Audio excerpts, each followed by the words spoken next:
The old Choctaws say that a man who walks away from his past will wander lost forever. If he takes root in a soil that is not his own, the tree of his life will struggle for breath and water and nourishment.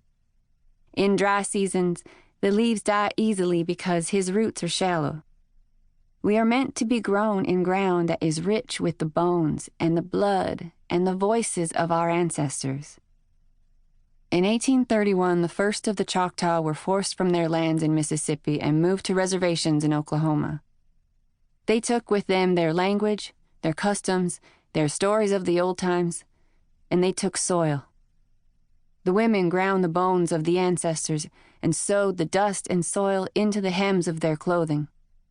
As they left their homes, they touched the leaves and the grasses and the waters of the streams, saying goodbye to the old places.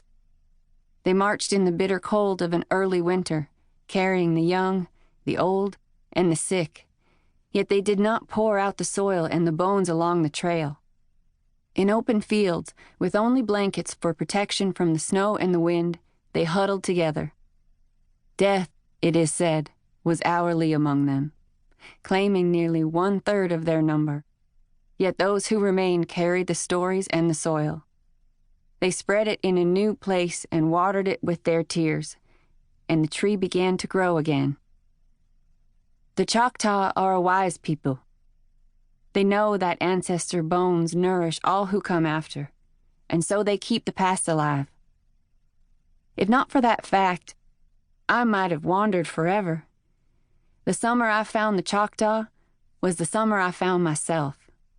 Until that time, I'd never even wondered about my real father and his Choctaw heritage. He was a faceless shadow in my mind, the reason my skin was dark and my eyes were brown, not blue like Mama's.